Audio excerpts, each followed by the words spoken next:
Hello guys, Frost here. So today we are looking into boss challenge hard Wasteland Titan. When you enter the point rewards, like here you can see what threshold you need to reach to earn this much point every day. So these are the thresholds that you have to pass, so you can get equivalent amount of rewards. And then we have the ranking. The ranking shows you how much rewards you're getting on the end or on the beginning of each day for your performance on the previous day. So as you can see, if you're in 5%, you're basically getting the really good amount.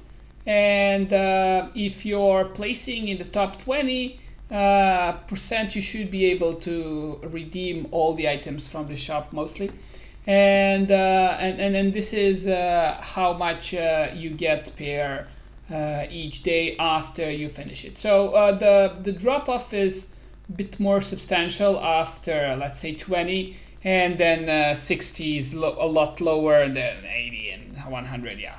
So you want to aim for as high as possible. I was normally able to get only top 5% at max, and only at the beginning of the day I was like top 100, but yeah, always out of it. That's like pay to win section. So for Sands of Wrath, when you first start doing this, you'll have first 4 stages of just battling normal tower defense thingy. So you're trying not to let them go through, and for that you get some rewards that are the new mats for redeeming the items, and then some crystals and some other stuff. When you pass that, it's pretty easy, nothing special, even new accounts can pass it. Then when you get to the boss, this is the boss that you will be fighting, and the thing that he is maining about is that you shouldn't be bringing any DPS units. So in this fight there should only be like support healer units in this fight. Mainly, I mean, they have designed it in a way so nobody else can be used.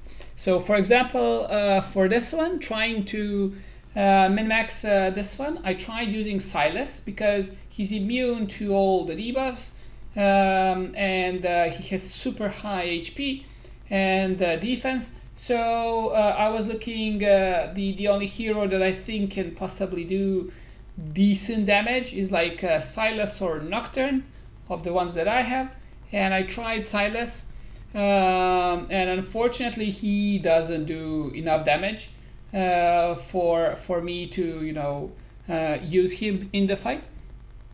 So let's see what the boss does. So the first attack is the Wasteland Titan attack will gradually increase after entering the boss rush phase. So each time he attacks, when the boss rush starts, he will attack higher and higher damage. So later on you need to be careful and try to cycle your cooldowns. Now the second thing that ability that he has is deals high physical damage one time to Iona and inflicts 1 stack of anti-healing effect. So additionally, what you want other than damage reduction is dispelling. So the heroes that have dispel are really good. So for example, that can be Sadie or Midan. For example, for us free to play, there's a 3-star hero as well who can do the dispelling if you don't have any of the higher ones that can do the dispel. And then we have deals high physical damage 3 times consecutively to all targets and inflicts 1 stack of anti-healing effect. So this is the main thing that will try to kill you, and you will have to try to mitigate damage of this ability. And as I stated before, so he's immune to all the debuffs and dots. So if he wasn't, then you could use someone that can just pop dots on him and get a lot of damage in that way. So let's get into it. So when the fight starts, you get one Iona that needs to be healed up. So here they are teaching you how the fight should progress. So you want to heal her up. When you heal her up, her HP bar becomes green, and that means that she can now attack.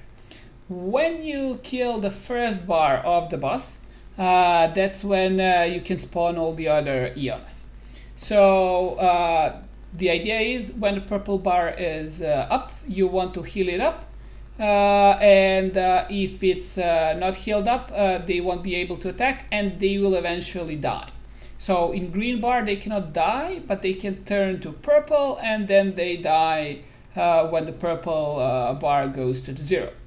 When the first Iona that you have dies, so turns to purple and then loses all HP, that's when the fight will end, or when the boss rush time runs out, or when all your units die, and then Iona will die, but basically Iona dying or time running out. So the idea is here that before each attack of these, I'm trying to cycle Sadie, Midan, or someone like Vortex, so my units don't die. So what you want to do is in this fight, you want to try to see how much you can keep alive reliably. So trying to focus on too many units can be detrimental, because if I spread too thin and I don't have too many dispels, my heroes will die because they don't have any anti-healing dispelling.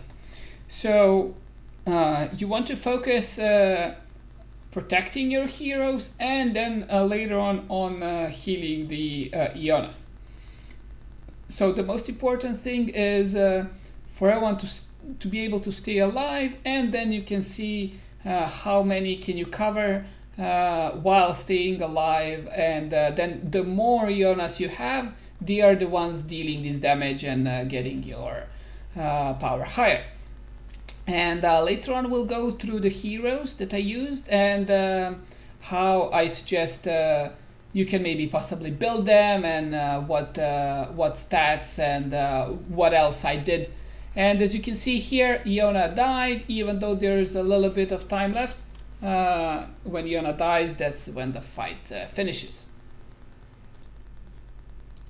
And here you can see the damage, and if you notice here, Nesande is the healer that does the most healing. So she seems like broken, but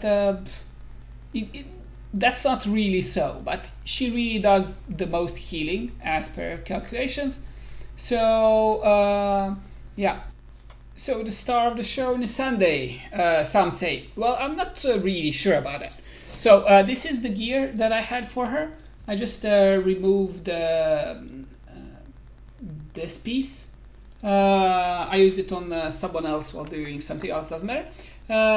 So this is the gear that I have on her. So this is HP, and then healing effect. So you want a healing effect, a lot of it, and you want attack. You want attack speed as well, so balanced all those three, sort of. And then you want as much HP as possible, so you can have your units to survive. Of course, I have her max killed, and then 3 out of 5 awakenings. So the reason that she gets so much healing done is because chain of healing. When this is popped, she can heal stuff that is out of her range, and then she can bounce out of outer Ionas and just keeps them up. But the problem in a fight is if you have them too many Ionas at the same time, you cannot keep really healing all of them, and they will just go from purple to green, purple to green. So it's better to have less Ionas up all the time than have more Ionas alive but not active to do the damage at all times. So that's why she has really high healing for me, but it's still not all the effective healing. So at some point you want to stop using Herald, so the outer Ionas can die, and you can focus on the 5 Ionas that are there closer to where I position my units. And the other MVPs of the fight are, of course, Vortex. I went max HP, a lot of speed, and HP, high HP, so my shield from ultimate can be as high as possible. So your units can survive an extra hit from those 3 hits. And then Medan, of course, really good clutch, and his ult is okay, her ult. But then the most important thing is the defense increase. So she increases defense to everyone, and so they are able to survive one of the attacks. Then we have Lily. I really like Lily, but she's not as strong here. And her kit is not as beneficial, but she was better definitely than Ezreal. Because Ezreal kept healing the outer units that you want to die, so then disabling you to focus on the ones that you want to keep alive, active all the time. So I decided not to use him. And then for Sadie, Sadie is like the MVP there. She can dispel, she can do the damage reduction to everyone and to herself. And what you want to use, because you want her ult up as much as possible, I use the HP, attack speed, and then rage regen. So on her ability here, it says that it doesn't say that it doesn't go from the doesn't benefit from attack speed. So I presume that it does. Maybe that's my bad, and I should have used HP here. But as far as I'm reading it, she should benefit from it. And then of course rage regen, so you can have them as much as possible. And the last but not least, you want to use Hollow, and the Hollow is HP, attack speed, and then healing effect. So additional thing that you can consider here is so invigoration buff, and where you want to land it on. You can land it on the Iona as well, but Iona has to be alive for it to get the invigoration buff.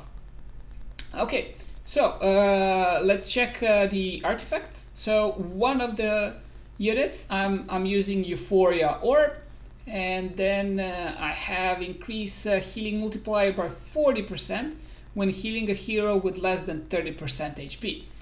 I think this is like one of the best here, because you have a lot of units that will be going low a lot, and this item is really good if you get it to 5-star, because it increases the threshold. So the threshold will be then 40% HP, and that's like more probable to happen than 30%, because things that go to 30% usually just die.